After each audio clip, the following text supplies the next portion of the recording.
இங்கே கூடி வந்திருக்கிற தேவ பிள்ளைகளும், செல்போன் வழியாக கேட்கிற தேவ பிள்ளைகளையும் நாங்கள் பாராட்டுகிறோம். மெய்யாகவே இந்த வகுப்பிலே நீங்கள் கலந்து கொள்வது தேவனுக்கு ஒரு மேன்மையான காரியமாயிருக்கும். பிதாவாகிய தேவன் உங்கள் அனைவரையும் ஆசீர்வதிப்பாராக. இன்று நீதிமொழிகள் 13வது அதிகாரம் 6ஆம் வசனம். நீதிமொழிகள் 13:6. அவளுக்கு ஒரு நோட்டு கொடுங்க. நீதிமொழிகள் 13:6. அப்போ நம்ம வாசிப்போத, நீதி உத்தம மார்க்கத்தாரை தற்காக்கும், துன்மார்க்கமோ பாவியை கவிழ்த்து போடும். நாம் முதல் பாகத்துல நம்முடைய வாழ்நாளில் நம்முடைய வாழ்க்கையை, ஆவிக்குரிய வாழ்க்கையும் சரி, பூமிக்குரிய வாழ்க்கையும் சரி, நம்முடைய வீட்டாரும் சரி, நம்முடைய பிள்ளைகளும் சரி, என்ன செய்தால் காக்கப்படும் என்றால் நீதி உத்தம மார்க்கத்தாரை தற்காக்கும். இதான் நம்ம படிக்க போறோம். சரி, அப்ப முதலாவது நீதி என்றால் என்ன அப்படின்ற முதல் காரியத்தை நாம படிக்கணும். நீதி என்றால் என்ன? அப்ப நீதினா மனிதனுக்கு எதெல்லாம் பிரியமா இருக்கோ அது நீதி என்று அவங்க என்றாங்க. அப்படிதான் நீதியா இருக்குமா? நமக்கு எது பிரியமா இருக்குமோ அது நீதியா, இல்ல தேவனை விசுவாசிப்பது நீதியா இருக்குமா? ஆதியாகமம் 15ஆம் அதிகாரம் 6வது வசனம். அவன் கர்த்தரை விசுவாசித்தான், அதை அவர் அவனுக்கு நீதியாக எண்ணினார். ஆபிரகாமுக்கு சொல்றார். இப்ப ஆபிரகாம் தேவனுடைய கற்பனைகளை சொன்ன உடனே, உன் சந்ததி வானத்தை அண்ணாந்து பார், நட்சத்திரங்களை உன்னால் எண்ணக்கூடுமானால் அவைகளை எண்ணு என்று சொல்லி, பின்பு அவனை நோக்கி உன் சந்ததி இவ்வண்ணமாய் இருக்கும் என்றார். அந்த சொன்ன காரியங்களுக்காக குழந்தை பேறு இல்லாத, சாத்தியம் இல்லாத நேரங்களிலும் தன் சரீரம் செத்து போனதையும் சாராளுடைய கர்ப்பம் செத்து போனதையும் கூட எண்ணாமல் அவன் நீதியாக அதை எண்ணினான். அப்ப நீதி என்றால் முதலாவது கர்த்தருடைய வாக்குத்தத்தங்களை விசுவாசிப்பது நீதி. அடுத்து அதே பாசையில சங்கீதம் 106 30 31, சங்கீதம் 106 30 31. அப்பொழுது பினகாஸ் எழுந்து நின்று நியாயம் செய்தான், அதனால் வாதை நிறுத்தப்பட்டது, அது தலைமுறை தலைமுறையாக என்றென்றைக்கும் அவனுக்கு நீதியாக எண்ணப்பட்டது. இங்கே ஆசரிப்பு கூடாரம் கூடுகிற வாசலிலே ஸ்திரீரோடு சயனிக்கிற மனிதனை அநேகர் பார்த்து கொண்டிருந்தார்கள். விபச்சாரம் நடந்து கொண்டிருந்தது. அப்பொழுது அநேகர் இருந்த போதும் கூட பினகாஸ் எழுந்து ஒரு ஈட்டி எடுத்து கொண்டு போய் நடு சபையில் எழுந்து அவங்களை ஊடுருவ குத்தி போட்டார். அத தேவன் பாருங்க, தேவனுடைய பணியில் மெய்யாய் வைராக்கியமாய் இருப்பதற்காக, பக்தி வைராக்கியமாய் இருப்பதற்காக அது அவனுக்கு நீதியாக எண்ணுகிறார். இப்ப தேவனுடைய வேலையில நீங்க ஈடுபட்டு பக்தி வைராக்கியமா ஈடுபட்டீங்கன்னா தேவன் அதை உங்களுக்கு நீதியாக எண்ணுவார். நாம் நீதி என்னவென்றுதான் பார்த்து கொண்டிருக்கிறோம். சரி, ஆபிரகாமுக்கு எதெல்லாம் நீதியா எண்ணப்பட்டது என்பதற்கு ஒரு செயல் இருக்கா இல்லையா, இல்ல சும்மா ஒண்ணும் இல்லையா? இப்ப எதை தேவன் நீதியாக எண்ணுகிறார்? ரோமர் 4வது அதிகாரம் 18 19 20 21 22. ரோமர் 4வது அதிகாரம் 19 20 21 22. நாம் இந்த வாசிப்போம் அந்த வசன பகுதியே.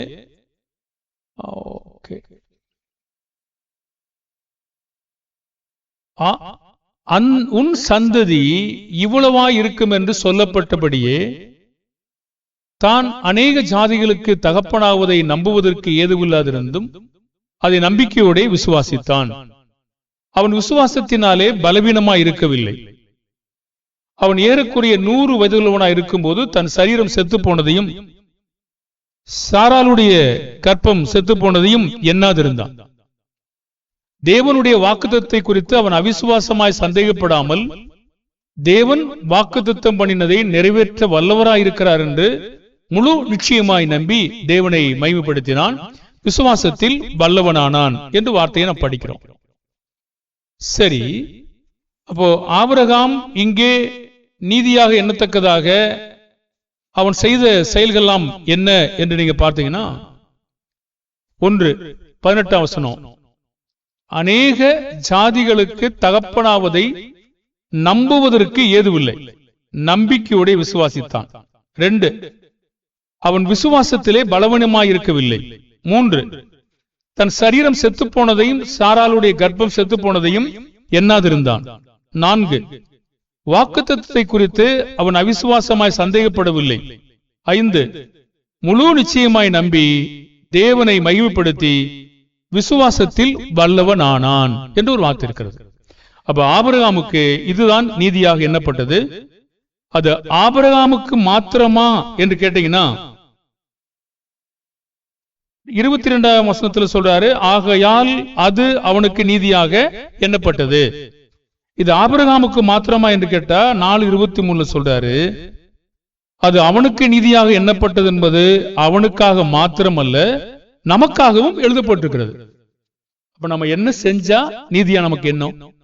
தேவனுடைய சட்டங்களை விசுவாசிக்கணும், தேவனுடைய செயல்களில் ஈடுபாடு வைராக்கியமா இருக்கணும், தேவன் என்ன சொல்றாரோ நம்பிக்கை இல்லாவிட்டாலும் முழு விசுவாசமாய் நம்பணும், சந்தேகப்படக்கூடாது, தேவனை மகிமைப்படுத்தணும், வல்லவனா இருக்கணும். இதெல்லாம் நமக்கு என்ன செய்யப்படும்? நீதியாக எண்ணப்படும். எபிரேயர் 12:11 வாசிப்போம். வேற என்னமோ நமக்கு நீதியாகிய காரியங்களை செய்யும் என்று பார்த்தீங்கன்னா, எந்த சிக்ஷையும் தற்காலத்தில் சந்தோஷமாய் காணாமல் துக்கமாய் காணும் ஆகிலும் பிற்காலத்தில் அதில் பழகினவர்களுக்கு அது நீதியாகிய சமாதான பலனை தரும். எப்போ நீதி கிடைக்கும்? பழகினால். அப்போ நமக்கு நீதி கிடைக்கும். எதுல? தேவன் கொடுக்கிற சிக்ஷையில. சிக்ஷையில துக்கமா எண்ணாம சந்தோஷமா எண்ணும் பொழுது நமக்கு என்ன செய்யாது? நீதியாகிய சமாதான பலனை அது நமக்கு தரும். விளையாடட்டும், அது விளையாண்டுருப்பான், சமாதான பலனை தரும் என்று சொல்றார். சரி, இப்போ இதுவரைக்கும் நீதினா என்னன்னு ஒரு சுருக்கமான ஒரு குறிப்பை நம்ம பார்த்தோம். இப்போ அடுத்த கருத்தில் நம்ம என்ன பார்க்க போறோம்னா, நீதி செய்கிறவர்களையும் நீதிமான்களையும் தற்காத்த உதாரணம் என்ன எவைகளா இருக்கு என்று பார்க்க போறோம். நீதிமான்களையும் நீதி செய்கிறவர்களையும் தற்காக்கிற உதாரணம். ஆதியாகமம் காக்கிறது தற்காக்கிறது எல்லாம் ஒண்ணுதாங்க. தன்னை காத்துக்கொள்றது காத்துக்கொள்றது. ஆதியாகமம் 6:9 நோவாவின் வம்ச வரலாறு. நோவா தன் காலத்தில் இருந்தவர்களுக்குள்ளே நீதிமானும் உத்தமனுமாயிருந்தான். நோவா தேவனோடே சஞ்சரித்துக் கொண்டிருந்தான். முதலாவது நோவா யார் என்று பார்த்தோம்னா, அவன் ஒரு நீதிமான். இப்ப நோவா காக்கப்பட்டாரா இல்லையா? எப்ப காக்கப்பட்டாரு? ஜலப்பிரளயம் வரும்போது நோவாவை தேவன் காத்துக்கொண்டார். எதற்கு காத்துக்கொண்டார் பாருங்க, எதற்கு அவர் கிருபை கிடைத்தது? ஆதியாகமம் 6ஆம் அதிகாரம் 8ஆம் வசனத்தை நீங்க பார்த்தீங்கன்னா, நோவாவுக்கோ கர்த்தருடைய கண்களில் கிருபை கிடைத்தது. சும்மா இருந்ததுக்காக கிருபை கிடைக்குமா? இல்ல அவர் உத்தமனும் நீதிமானாய் இருந்ததற்காக கிருபை கிடைக்குமா அப்படின்னு பாத்தீங்கன்னா, அவரு உத்தமனாகவும் நீதிமானாகவும் தன் காலங்களுக்குள் இருந்தவர்களுக்குள்ளே சஞ்சரித்துக் கொண்டிருக்கிறார். அதனாலே அவரை தேவன் நீதிமானாக கண்டார், கிருபையும் கிடைத்தது. சரி, அவரை தேவன் காத்து கொண்டாரா என்று நாம் பார்க்கணும். 2 பேதுரு 2ஆம் அதிகாரம் 5வது வசனம். 2 பேதுரு 2:5 பூர்வ உலகத்தையும் தப்ப விடாமல் நீதியை பிரசங்கித்தவனாகிய நோவா முதலான 8 பேரை காப்பாற்றி அவபக்தி உள்ளவர்கள் நிறைந்த உலகத்தின் மேல் ஜலப்பிரளயத்தை வரப்பண்ணி. பக்தி உள்ளவங்க அவபக்தி உள்ளவங்க 2 பேர் இருக்காங்க. இப்ப நோவா நீதிமானா இருந்ததுனால தேவன் அவரை காத்தாரா என்று நீங்க பார்த்தீங்கன்னா பாருங்க, அவரை மாத்திரமல்ல அவன் வீட்டாரையும் காத்துக்கொண்டார், குடும்பத்தையும் பாதுகாத்துக்கிட்டார். அப்போ நீதிமானா நடப்பதனால நமக்கு இருக்கக்கூடிய ஆசீர்வாதம் என்று கேட்டீங்கன்னா, நாமோ காப்பாற்றப்படவும் ஆபத்திலிருந்து, பொல்லாப்பிலிருந்து, துன்மார்க்கத்திலிருந்து. அப்ப தேவனுடைய சட்டங்களை நாம் அறிந்து கொள்ளும் போது, அதுக்கு செயல்படுத்த ஆரம்பிக்கிற பொழுது நீதிமானா இருக்கிறோம். இப்பொழுது தேவன் நம்மை காப்பாற்றுகிறார். அடுத்து நீதிமானாகிய லோத்து, அவரை தேவன் எப்படி காப்பாற்றினாரு என்று நாம் பார்க்கிறோம். ஆதியாகமம் 19ஆம் அதிகாரம் 10-11. இந்த சோதம் குமர அக்கிரமமானது நிறைஞ்சு போச்சு. அப்ப நிறைஞ்சு போன தூதர்கள் அனுப்புறாரு. தூதர்கள் அனுப்பி அப்படிதான் இருக்கா என்று கண்டுபிடிக்கிறதுக்காக அவர் பார்க்க ஆரம்பிச்சாரு. சரி, அப்படி பார்க்க ஆரம்பிச்ச உடனே அந்த ஊர்ல வாழக்கூடியவங்க மிகுந்த ஒரு பொல்லாத மக்களாக இருந்தாங்க. அப்ப மிகுந்த ஒரு பொல்லாத மக்களா இருந்தபடினால அவங்கள தேவன் என்ன செய்தாருன்னு நீங்க பாத்தீங்கன்னா, அவங்க இந்த லோத்துவ அதிகமா பாவம் செய்ய தூண்டி வைக்க பார்த்தாங்க. அப்போ ஆதியாகமம் 19:10-11. அப்பொழுது அந்த புருஷர்கள் தங்கள் கைகளை வெளியே நீட்டி லோத்துவை தங்கள் அண்டைக்கு வீட்டுக்கு இழுத்துக்கொண்டு கதவை பூட்டி தெருவாசல் இருந்த சிறியோரும் பெரியோருமாகிய மனிதருக்கு குருட்டாட்டம் பிடிக்க பண்ணினார்கள். அப்பொழுது அவர்கள் வாசலை தேடி தேடி அழுத்து போனார்கள். இங்கே அந்த வாசலை தேடி எப்படியாவது அவங்க அந்த தவறான வழியில லோத்து விட்ட பிரவேசிப்பதற்கு முயற்சி பண்ணும்போது நீதிமானாகிய லோத்துவுக்காக தேவன் எப்படி உதவி செய்தார்னா, அந்த கதவுல அடைச்சிட்டு என்ன செய்யாருன்னா, அந்த தூதர்கள் அந்த ஊர் பட்டணத்து மக்கள் முழுசு சுத்தி சுத்தி வந்துகிட்டே இருந்தாங்க. அவங்களுக்கு குருட்டாட்டம் பிடிக்க பண்ணினார். யாராவது நம்மளை தாக்க வர்றாங்க, நம்மளுக்கு தீமை செய்ய வர்றாங்க அப்படின்னா நம்ம ரொம்ப பயந்து நடுங்க தேவையில்லை. நீங்க உடனே உங்களுக்கு பலம் இல்லை, நமக்கு ஆள் பலம் இல்லை, நமக்கு பேசுவதற்கு ஆள் இல்லை, ஒன்னும் பயப்படாத. நீங்க உங்களுக்கு எல்லாம் இருக்கிறத விட தேவன் பெரியவர். ஒரு வீட்டுக்குள்ள போயிட்டு கொஞ்ச நேரம் ஒரு 5 நிமிஷம் ஒரு அறையை சாத்திட்டு ஒரு ஜெபம் பண்ணுங்க. ஜெபம் பண்ணிட்டு வெளியே வாங்க. தேவன் காக்க வல்லவராய் இருப்பார்.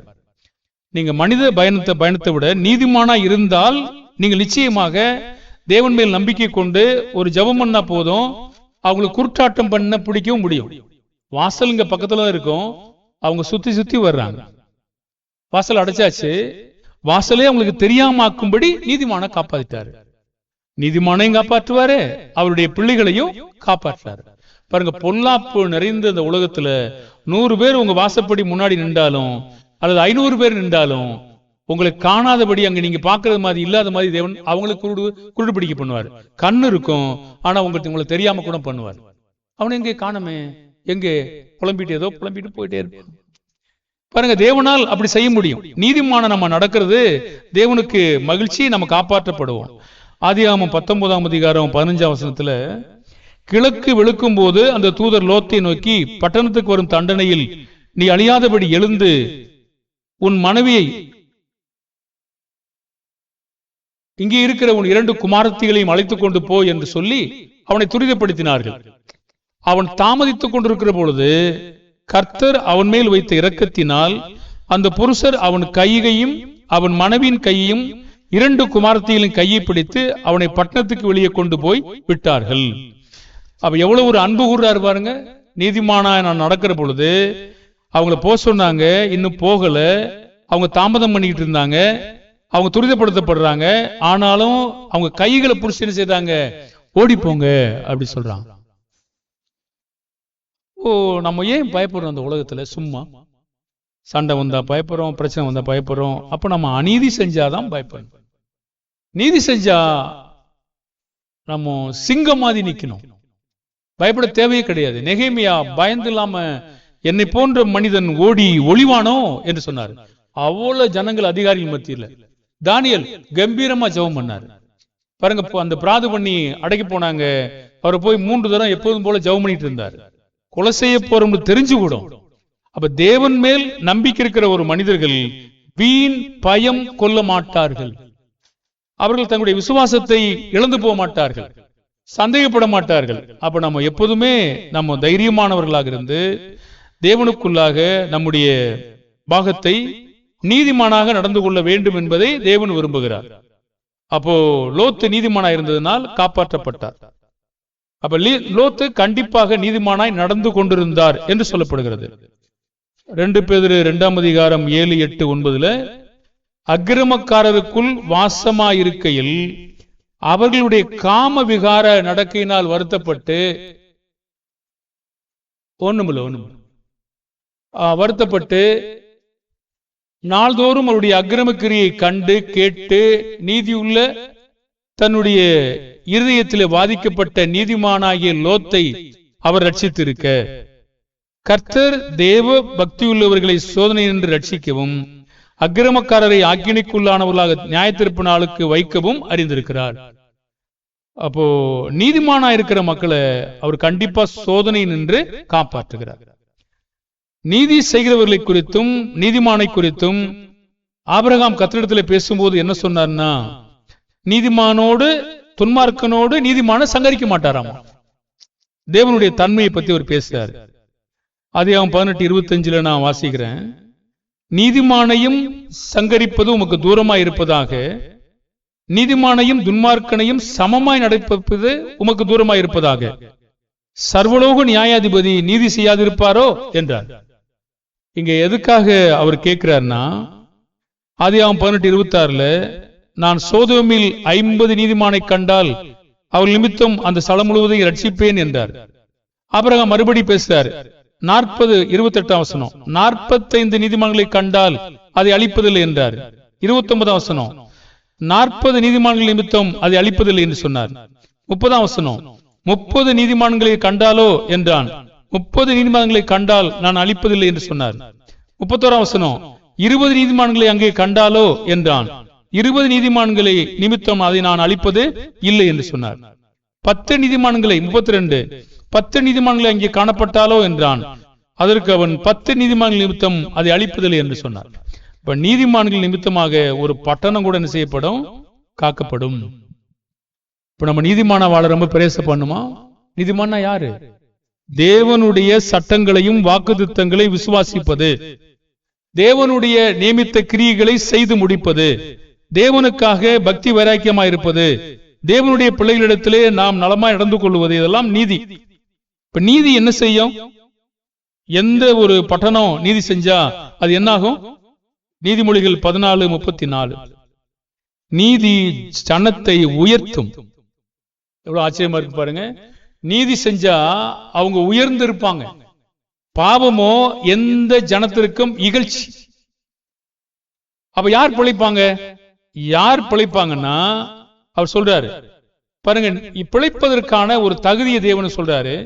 எசேக்கியேல் 18:5-9 ஒருவன் நீதிமானாயிருந்து நியாயத்தையும் நீதியும் செய்து மலைகள் மேல் சாப்பிடாமலும் இஸ்ரவேல் வம்சத்தாரின் நரகலான விக்கிரகத்துக்கு நேராக தன் கண்களை ஏறெடுக்காமலும் தன் அயலானுடைய மனைவியை தீட்டுப்படுத்தாமலும் தூரஸ்திரியோடு சேராமலும் ஒருவனையும் ஒடுக்காமலும் கொள்ளையிடாமலும் இருந்து கடன் வாங்கினவனுக்கு அடமானத்தை திருப்பி கொடுத்து தன் அப்பத்தை பசித்தவனுக்கு பங்கிட்டு வஸ்திரமில்லாதவனுக்கு வஸ்திரம் தரிப்பித்து வட்டிக்கு கொடாமலும் பொலிசை வாங்காமலும் அநியாயத்துக்கு தன்னை கையை விலக்கி மனிதருக்குள்ளே வழக்கை உண்மையாய் தீர்த்து என் கட்டளின்படி நடந்து என் நியாயங்களையும் கை கொண்டு உண்மையாய் இருப்பானாயில் அவனே நீதிமான், அவன் பிழைக்கவே பிழைப்பான். பாருங்க, அப்ப நீதிமான்னா யாரு? இதெல்லாம் செய்யக்கூடாது. சரி, அவனுக்கு ஒரு பிள்ளை இருக்காரு. இப்போ கருத்து மாறுபடுகிறது. தகப்பனுடைய நீதி செய்யாத குமாரனை காப்பாற்றுமா? பாருங்க, அப்போ இதுவரைக்கும் நாம் பார்த்தோம், ஒருவருடைய நீதி அவருடைய குடும்பத்தை வீட்டாரையும் காப்பாற்றுன்னு பார்த்தோம். ஆனா இந்த சந்தர்ப்ப சூழ்நிலையில ஒரு வித்தியாசத்தை காட்டுறாரு. என்ன காட்டுறாருன்னா, ஒரு தகப்பனுடைய நீதி செய்யாத குமாரனை காப்பாற்றுமா?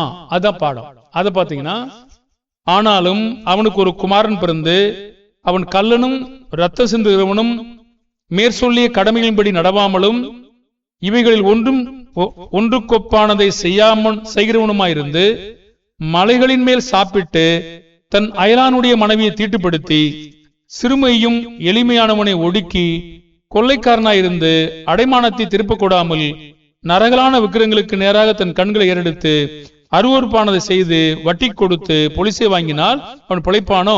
அவன் பிழைப்பது இல்லை. இந்த அருவருப்புகளை செய்தானே அவன் சாகவே சாவான். இரத்தப்பழி அவன் மேல் இருக்கும். இதுவரைக்கும் அப்பா நீதி செஞ்சாருன்னா பிள்ளையும் காப்பாற்றுவேன்னு சொன்னாரு. இப்ப அப்பா நீதி செஞ்சாலும் பிள்ளை கொடுமை செஞ்சான்னா அப்பா நீதிக்காக பிள்ளை செய்யப்பட மாட்டாரு, காப்பாற்றப்பட மாட்டாரு. பாருங்க, அப்போ அவனுக்கு ஒரு மகன் பிறக்கிறான். அப்ப முந்தின அப்பனுக்கு இவன் பேரனா இருக்கான். அப்ப அவனுக்கு ஒரு மகன் பிறக்கிறான். அந்த அநியாயம் செய்த தகப்பனுக்கு ஒரு மகன் பிறக்கிறான். அவன் என்ன செய்யறான்னா, அந்த அநீதி செய்த குமாரனுக்கு ஒரு குமாரன் பிறந்து அவன் தகப்பன் செய்த அநீதி செய்யாமல் நீதி செய்தா அவனுக்கு என்ன நடக்கும்? எசேக்கியேல் 18:14-17 வரைக்கும். பின்னும் இதோ அவனுக்கு ஒரு குமாரன் பிறந்து அவன் தன் தகப்பன் செய்த எல்லா பாவங்களையும் கண்டு தான் அவைகளின்படி செய்யாதபடி எச்சரிக்கையாயிருந்து மலைகள் மேல் சாப்பிடாமலும் இஸ்ரவேல் வம்சத்தாரின் நரகலான விக்கிரகங்களுக்கு நேராக தன் கண்களை ஏறெடுக்காமலும் தன் அயலானுடைய மனைவியை தீட்டுப்படுத்தாமலும் ஒருவனையும் ஒடுக்காமலும் அடமானத்தை வைத்துக் கொண்டிராமலும் கொள்ளையிடாமலும் தன் அப்பத்தை பசித்தவனுக்கு பங்கிட்டு வஸ்திரமில்லாதவனுக்கு வஸ்திரம் தரிப்பித்து சிறுமையானவனுக்கு நோவுண்டாக்காதபடி தன் கையை விலக்கி வட்டியும் பொலிசையும் வாங்காமல் இருந்து என் நியாயங்களின்படி செய்து என் கட்டளையில் நடந்தால் அவன் தன் தகப்பனுடைய அக்கிரமத்து நிமித்தம் சாகாமல் பிழைக்கவே பிழைப்பான். ஆச்சரியமா இல்ல?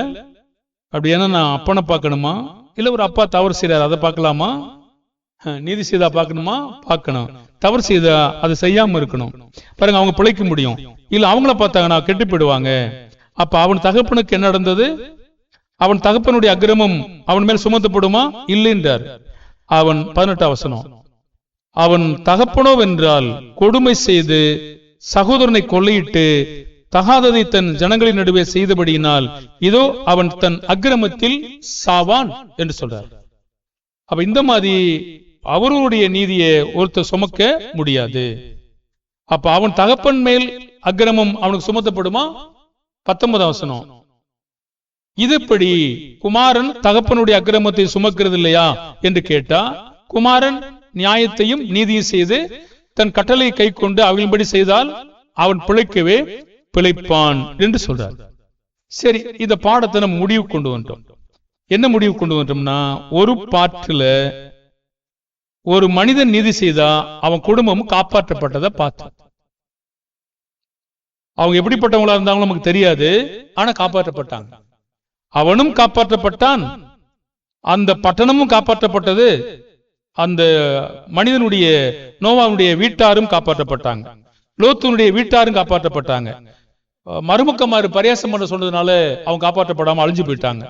லோத்தின் மனைவி பின்னிட்டு பார்த்ததுனால அவங்க அழிஞ்சு போயிட்டாங்க.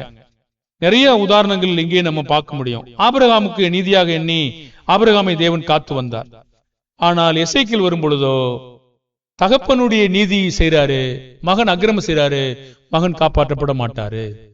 மகன் நீதி செய்யறாரு, தகப்பன் அக்கிரமம் செய்யறாரு. அப்போ அந்த தகப்பனுடைய அக்கிரமத்திற்காக மகன் தண்டிக்கப்பட மாட்டாரு. மகன் நீதி செய்யறபடினாலே அவன் காப்பாற்றப்படுவாரு. தகப்பனுடைய அக்கிரமத்தை அவர் சுமக்க மாட்டார். ரெண்டு வித்தியாசமான கருத்துல நாம பார்த்தோம். நீதி உத்தம மார்க்கத்தாரை தற்காக்கும். அப்போ நீதிமான் என்றால் யாரு, நீதி என்றால் யாரு, எப்படி காக்கப்பட்டாங்க அப்படின்னு பார்த்தோம். பினகாஸ் நீதி செய்தபடினாலே அவன் தலைமுறை தலைமுறையாக நீதி அவனுக்கு இருக்கிறது. அப்ப நம்ம இருந்து கற்றுக்கொள்ற பாடம் என்ன? நாம தேவனுக்கு முன்னாக தேவனுடைய வாக்குத்தத்தங்களை விசுவாசிக்கிறபடியினாலே நீதிமானா இருந்தால் நாமும் நம்முடைய குடும்பமும் பிள்ளைகளும் காப்பாற்றப்படும். அவர்களும் விசுவாசிக்க செய்வோம். தேவனுடைய வேலையில் நாம் ஜாக்கிரதையாக ஈடுபட்டால் அது நீதியா எண்ணப்படும். நாமும் நம்முடைய பிள்ளைகளும் காப்பாற்றப்படுவோம். நீ விசுவாசித்தால் தேவனுடைய மகிமை காண்பாய். நீ விசுவாசி, அப்பொழுது நீ உன் வீட்டாரும் ரட்சிக்கப்படுவீர்கள். ஆகையினால நம்ம விசுவாசிக்கும் போது நம்ம குடும்பம் எதுக்கும் பயப்படாம நிச்சயமா காப்பாற்றப்படும். ஆனா இழந்து போனோம்னா நமக்கு நம்பிக்கை கிடையாது. எசேக்கியேல் கடைசியில் அதுதான் படிச்சோம். நாம அதெல்லாம் சாதாரண எடுத்துக்கிட்டோம்னா நாம தேவன் நமக்கு நீதி கிடைக்கும் என்று சொல்ல மாட்டாரு. நம்ம அக்கிரமம் செய்வோம், அதனால நாம செத்து போவோம் சொல்றாரு. ஆகையினால கர்த்தருடைய பிள்ளைகளே, நீதி உத்தம மார்க்கத்தை தற்காக்கும், துன்மார்க்கமோ பாவியை கவிழ்த்து போடும். அப்போ உங்கள் கேட்ட அனைவருக்கும் கர்த்தர் உங்களை ஆசீர்வதிப்பாராக. அடுத்த நாளில் நாம் இன்னொரு வசனத்திற்காக செல்லுவோம். நாம் ஜெபிப்போமா? பரலோகத்தில் வாசமாயிருக்கிறதான இரக்கம் நிறைந்த நல்ல பிதாவே, நீதி எந்த ஜனத்திற்கும், நீதி ஜனத்தை உயர்த்தும், பாவமோ எந்த ஜனத்திற்கும் இகழ்ச்சி. நீதிமானை அந்த நீதி தற்காக்கும். அவனை மாத்திரமல்ல, அவன் குடும்பத்தையும் தற்காக்கும். பிதாவே, நாங்கள் நீதியை விட்டு விலகும் போது அக்கிரமக்காரராயிருக்கிறோம், நாங்களும் அழிந்து போவோம். பிதாவே, எங்களுடைய பிள்ளைகள் நீதி செய்தால் அவர்கள் பிழைப்பார்கள், நாங்கள் அழிந்து போவோம். அவனுக்கு ஒரு பிள்ளை பிறந்து அக்கிரமம் செய்தால் அவன் செத்து போவான். பிதாவே, இதிலிருந்து நீர் என்ன எங்களுக்கு கற்றுக் கொடுக்கிறீர் என்றால், ஒவ்வொரு தனிப்பட்ட ஆத்துமாக்களும் தேவன் எங்களுக்கு கற்பித்திருக்கிற நீதியை நிறைவேற்ற அதிகமாய் பிரயாசப்பட உதவி செய்யும். உம்முடைய பிள்ளைகளுக்கு அதுபோன்ற ஞானத்தை, உணர்ந்து கொள்ளுதலை, விசுவாசத்தை அதிகரிக்க பண்ணும். உம்முடைய ஞானம் உம்முடைய பிள்ளைகளுக்கு இருப்பதாக. பயந்திருக்கட்டும். உம்முடைய பிள்ளைகள் செய்கிற வேலைகள், மற்ற கட்டுகிற கட்டுமானங்கள், வீடுகள் எல்லாவற்றையும் ஆசீர்வதியும். பிள்ளைகள் ஞானஸ்தானத்திலே கலந்து கொள்கிற பிள்ளைகளை ஆசீர்வதிங்க. அவர்களை காத்துக் கொள்ளுங்க. அவர்கள் சாத்தானுடைய கண்ணிலிருந்து விடுபட தீர்மானிக்கிற பொழுது சாத்தான் தொல்லை கொடுப்பான். பிதாவை தடை செய்து அவர்களை ஆசீர்வதித்து அவர்கள் கிறிஸ்துவின் ராஜ்யத்தில் இணைய உதவி செய்யும். அதற்கு உதவிகரமாய் போதிக்கிற ஒரு பிள்ளைகளையும் ஆசீர்வதிங்க. இயேசுவின் நாமத்தில் செபிக்கிறோம் நல்ல பிதாவே, ஆமென். சோதரம் சகோதரிகளே.